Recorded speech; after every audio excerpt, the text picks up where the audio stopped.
मेरा नाम है मेहरुनिशा।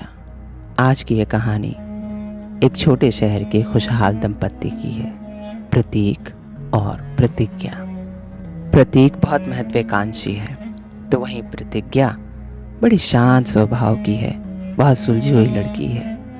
प्रतीक हमेशा बड़े सपने देखता है, बड़े ख्वाब बुनता है। वहीं प्रतिज्ञा प्रतीक की हर खुशी को अपनी खुशी बना लेती है। एक दिन प्रतीक को बड़े शहर से बड़ा ऑफर आया। प्रतीक बड़ा खुश था। वो शाम को जब घर लौटा तो उसने प्रतिज्ञा से कहा कि हमें बड़े शहर चलना है, मुझे एक बहुत बड़े कंपनी में बहुत बड़ा ऑफर आया है। प्रतिज्ञा बड़ी खुश हुई, क्योंकि प्रतीक की हर खुशी प्रतिज्ञा की बड़ी खुशी होती थी। तो वो बड़े शहर जाने की तैयारी में लग गई। दोनों इतना खुश थे कि उनकी खुशी का कोई ठिकाना ही नहीं था। दोनों छोटा शहर छोड़ के आंखों में बड़े सपने लिए बड़े शहर चले गए। प्रतीक बहुत महत्वाकांक्षी था, तो बड़ा शहर देख के, बड़ी कंपनी में बड़ी जॉब देख के वो वहाँ बहुत बिजी हो गया। काम करने लग गया, नए नए लोगों से मिलने लगा, नए नए तौर तरीके सीखने लगा। और प्रतिज्ञा उसके घर को संभालने लगी, उसका ख्याल रखने लगी। सुबह जब वो ऑफिस जाता, उसका टिफ़िन बना के देती, उसके लिए घर साफ करके रखती, उसके लिए अच्छे खाने बनाती, उसके आने का इंतज़ार करती, और वो भी बहुत खुश रहती। प्रतीक बहुत बिजी था, वो कभी सवाल नहीं करती, क्योंकि प्रतीक को नई ऊंचाइयां छूने का बड़ा शौक था। तो प्रतिज्ञा ने भी कभी उससे सवाल नहीं किया। लेकिन ऐसे करते करते कुछ वक्त गुजर गया। एक दिन प्रतिज्ञा थोड़ा बीमार हो गई। उसने प्रतीक से कहा कि मैं थोड़ा अच्छा महसूस नहीं कर रही हूँ, क्या हम डॉक्टर के पास जाएंगे? तो प्रतीक ने उसे झटकते हुए कहा कि हम बड़े शहर में आए हैं, मुझे बहुत सारी ऊंचाइयाँ, बहुत सारी बुलंदियाँ छूनी हैं, और तुम ये बीमारी का नाटक, तुम्हारा ये रोज़ रोज़ का नहीं चलेगा। तुम अकेली जाओ, मैं यहाँ काम में बहुत बिजी रहता हूँ। तुम जाओ, अकेले देखो, पैसे की कोई कमी नहीं है, मैं तुम्हें हर चीज़ तो पूरी करता हूँ। अब मेरा साथ होना हर जगह ज़रूरी तो नहीं। प्रतिज्ञा तो बहुत सुलझी हुई थी, वो ये बात मान लेती है और वो अकेले ही चली जाती है। फिर वो ठीक भी हो जाती है। ऐसा करते करते वक्त गुजर जाता है। अब प्रतीक जो है बहुत ज़्यादा समय जो है ऑफिस में गुजारने लगता है। फिर एक दिन प्रतिज्ञा उससे सवाल करती है कि आप बहुत सारा वक्त सिर्फ ऑफिस में देते हैं, घर पे नहीं देते, मुझे नहीं देते, मुझे सुनते नहीं हैं। तो प्रतीक उस पे झुझला जाता है कि मैं तुम्हारे नाटक सुनने के लिए नहीं बैठा, मैं ऑफिस में काम करता हूँ और मुझे बहुत सारा कुछ करना है, ज़िंदगी बनानी है, ज़िंदगी में ऊंचाइयाँ छूनी हैं। तुम क्यों नहीं समझती हो? अगर तुम्हें अकेलापन ज़्यादा महसूस होता है तो तुम वापस क्यों नहीं लौट जाती? ये सुनकर प्रतिज्ञा खामोश हो जाती है। प्रतिज्ञा जो है बहुत सुलझी हुई लड़की थी, तो वो इस बात को मानती है। वापस लौट जाने के लिए वो सोच भी नहीं सकती, क्योंकि उसके पीछे तो कोई था ही नहीं। वो खामोश हो जाती है, एकटक उसे देखती रहती है और सोचती है कि मैं क्यों इस बात को बार बार छेड़ती हूँ, ये नाराज़ हो जाते हैं। उसने खुद से वादा किया कि मैं कभी भी इनसे ये बात नहीं छेड़ूंगी। प्रतिज्ञा कोशिश करती कि वो खामोश रहे, कोई ऐसी बात ना कहे जिससे प्रतीक को गुस्सा आ जाए। लेकिन प्रतीक वो तो और ज़्यादा बिजी रहने लगा। दफ्तर से और शाम को लेट आने लगा, सुबह जल्दी जाने लगा, कम बातें करता, चुप रहता। फिर प्रतिज्ञा ने भी सोचा कि वो बोलते नहीं हैं, फिर मैं बोलूँगी तो बात बिगड़ेगी, इससे बढ़िया वो खामोश रहते हैं, कम से कम खाना तो खा लेते हैं, घर में शांति बनी रहे। ये सोचकर प्रतिज्ञा भी चुप रहती। जितना बोलता उतना ही वो बोलती। जितना पूछता उतना ही बताती, जितना कहता उतना ही सुनती, और वो खामोश रहने लगी। ऐसा करते करते बहुत वक्त गुजर गया। अब प्रतीक और प्रतिज्ञा की शादी का 5वां सालगिरह आ गया। 5वें सालगिरह पे प्रतीक घर आया। शादी की सालगिरह थी तो प्रतीक थोड़ा जल्दी आ गया। प्रतिज्ञा भी बहुत खूबसूरत लग रही थी। लाल साड़ी जोड़ा पहन के वो तैयार हुई थी। हाथ में एक लिफाफा लिया था उसने। प्रतीक भी जल्दी आया घर। उसके हाथ में भी एक लिफाफा था। दोनों के हाथ में एक एक लिफाफा था। प्रतीक जो था उसने प्रतिज्ञा को देखा भी नहीं, तारीफ भी नहीं की। इस बात को प्रतिज्ञा काटते हुए कहने लगी, आओ बैठो, आज हमारी शादी की 5 साल हो गए हैं और इस बात पे मैं आपको कुछ देना चाहती हूँ। ये सुनते ही प्रतीक ने उसकी बातें काटी और कहा, पहले मेरी सुनो, मैं तुम्हारे लिए कुछ लाया हूँ। इस लिफाफे में जो है उस पे साइन कर दो, मुझे तलाक चाहिए। ये सुनने के बाद प्रतिज्ञा के हाथ में जो लिफाफा था, प्रतिज्ञा ने उसे छुपा लिया और बहुत देर तक प्रतीक को सुनती रही। वो नजरें झुकाए प्रतिज्ञा से कहता रहा कि मैं ऑफिस में किसी से प्यार करता हूँ, वो मेरे लायक है, वो मेरे काबिल है, वो सुंदर है, पढ़ी लिखी है, खूबसूरत है, दुनिया जहाँ का उसको ज्ञान है, वो मेरे साथ रहती है तो मैं खुश रहता हूँ। प्रतिज्ञा खामोशी से उसकी बातें सुनती रही, जवाब तक नहीं दिया, मुस्कुराई नहीं, खामोश रही, झुंझलाई नहीं, बस सुनती रही। फिर प्रतीक ने बोला, क्या तुम कुछ नहीं बोलोगी? प्रतिज्ञा पुरसुकून थी। उसका हाथ थामते हुए कहने लगी कि तलाक तो मैं दे दूंगी, लेकिन मेरी एक शर्त है। प्रतीक बिना सुने उसकी शर्त मान लेता है। कहता है, ठीक है, तुम्हारी जो भी शर्त है मुझे मंजूर है। प्रतिज्ञा हंसते हुए बोली, अरे पहले सुन तो लो। प्रतीक ने बोला, इस तलाक की जो भी शर्त है मुझे मंजूर है। तो प्रतिज्ञा हंसी और मुस्कुराते हुए कहा, ठीक है, आज से 1 महीने बाद मैं तुम्हें तलाक दे दूंगी, लेकिन 1 महीने तक तुम रोज दफ्तर से जल्दी घर आओगे, मेरे साथ खाना खाओगे और मुझे अपनी गोदी में उठाकर बेडरूम तक ले जाओगे। प्रतीक बहुत तेज हंसा और हंसता हुआ फोन मिलाता हुआ बेडरूम से बाहर चला गया। उसने अपनी प्रेमिका को फोन लगाया, कहा कि हम अगले महीने शादी कर रहे हैं। तो वो बड़ी खुश हुई, बड़ी उत्सुकता से पूछा, क्या प्रतिज्ञा ने तलाक दे दिया? हाँ, अगले महीने तलाकनामा पे साइन कर देगी। तो उसकी प्रेमिका ने पूछा, अगले महीने क्यों? तो प्रतीक ने हंसते हुए कहा, मैं ना कहता था कि मेरी शादी एक गंवार लड़की से हुई है, उसने एक शर्त रखी है। तो प्रेमिका ने शर्त को बड़ी उत्सुकता से पूछा, ऐसा क्या शर्त है? तब प्रतीक ने कहा कि उसकी ये शर्त है कि मैं रोज शाम को घर जल्दी आऊं 1 महीने तक, और उसके साथ खाना खाऊं और उसे उठाकर बेडरूम तक गोद में ले जाऊं। उसकी प्रेमिका हंसने लगी, प्रतीक भी हंसने लगा, कहने लगा, देखो गंवार औरतों की गंवार गंवार ख्वाहिशें। खैर, हमें क्या है, 1 महीने बाद तो हमें आज़ादी मिल जाएगी और हम दोनों शादी कर लेंगे। ऐसा कहते हुए वो फ़ोन काट आया और बेडरूम में आ गया। अगले दिन सुबह सुबह दफ्तर चला गया। शाम को जैसा कि शर्त थी वैसा उसे लौटना था, जल्दी लौटा। साथ में दोनों ने खाना खाया। खाना खाने के बाद जैसी कि शर्त में लिखी गई बातें थी कि गोद में उठा के उसे बेडरूम तक ले जाना है, तो पहला दिन था प्रतीक के लिए, तो बड़ा अनकंफर्टेबल महसूस कर रहा था। लेकिन प्रतिज्ञा की वो खामोश आंखें चीख चीख के न जाने क्या क्या कह रही थी।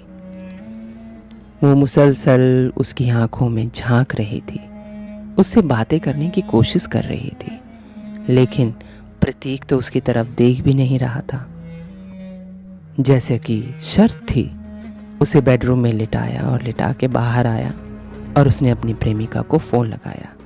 वो रोज़ रात को यही करता और रोज़ रात को वो उसकी बात पर, उसकी शर्त पर इतना हंसते, कहते क्या बचकानी शर्त है, खैर हमें क्या है, हमें क्या है, 1 महीने की तो बात है और फिर हम आज़ाद।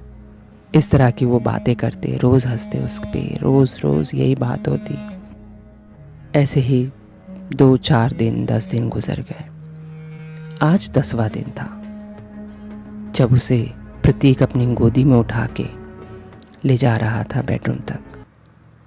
तब उसने महसूस किया कि प्रतिज्ञा बहुत हल्की फुल्की है। उसकी निगाहें उसकी निगाहों से मिली तो उसने देखा कि सुर्ख आंखों में बड़े सवाल हैं, बहुत सारे जवाब हैं और उसका गोरा रंग प्रतीक को परेशान कर रही थी। जैसे प्रतीक से कुछ कहना चाहती हो, लेकिन प्रतीक जल्दी से उसे बेडरूम में ले गया और रख दिया, जैसे कोई सामान हो और वो उसका काम हो उस सामान को उठा के बेडरूम तक ले जाना। लेकिन इस बार प्रतीक के दिल में कुछ हुआ। वो सोचने लगा। प्रतिज्ञा की वो आंखें, वो गोरा सुंदर चेहरा, वो हल्का सा बदन, जैसे मानो कभी प्रतीक ने उस तरह कभी देखा ही ना हो, या वो नई वाली प्रतिज्ञा कि शायद उसको जानना चाहिए।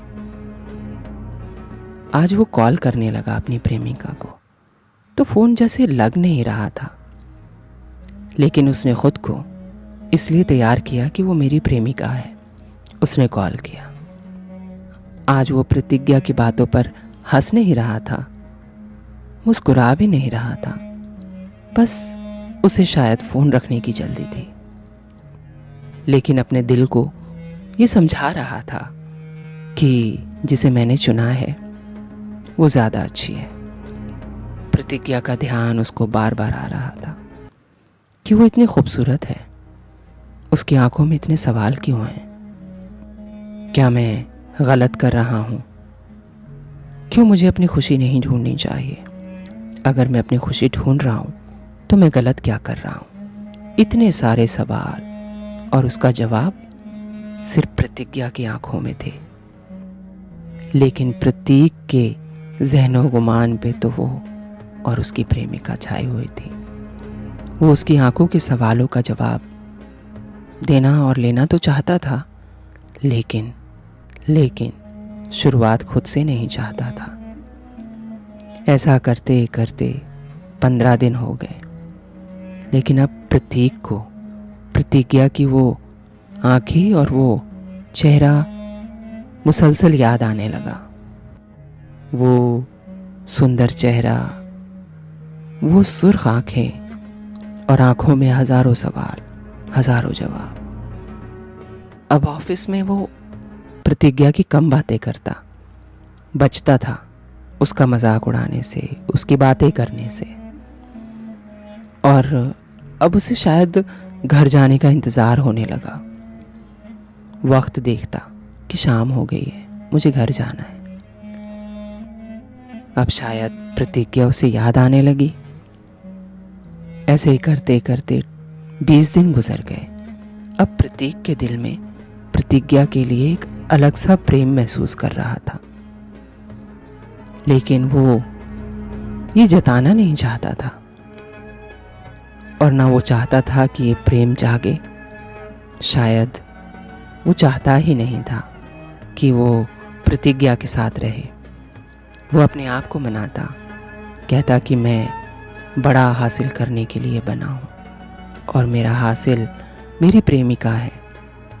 वो प्रतिज्ञा की तरफ देखता तो, लेकिन उसका होना नहीं चाहता था। लेकिन प्रतिज्ञा की वो आंखें, वो नज़रें, वो चेहरा वो भुला नहीं पा रहा था, जैसे पहली बार उससे मिला हो। कुछ कहना चाहती हो, कुछ सुनना चाहती हो। प्रतिज्ञा खामोशी से बस रोज़ उसकी आंखों में एकटक देखती रहती। जब तक वो बेडरूम तक जाता उसे निहारती रहती, कुछ कहती नहीं, लेकिन उसकी आंखों में हजारों सवाल, हजारों जवाब। लेकिन प्रतीक उसको कभी छेड़ने की कोशिश न करता। जब 25 दिन हो गए तब प्रतीक को कुछ महसूस हुआ। शायद वो अपने आप को समझने लगा कि मैं गलत हूँ और मुझे प्रतिज्ञा से माफ़ी मांगनी चाहिए और मुझे ऐसा नहीं करना चाहिए। वो महसूस करने लग गया कि प्रतिज्ञा उसकी ज़रूरत है। और फिर इस तरह वो करीब आने लग गया प्रतिज्ञा के। अब उसकी आंखें उसे याद आती रहती। हर वक्त वो चाहता कि मैं प्रतिज्ञा के आसपास रहूं। ऑफिस से जल्दी घर आ जाता, देर में जाता। ऐसा उसके अंदर कुछ अजीब सा टूट रहा था और प्रतिज्ञा खामोशी से बस आखिरी दिन का इंतज़ार कर रही थी। आखिर वो आखिरी दिन आ गया। आज 30वां दिन था।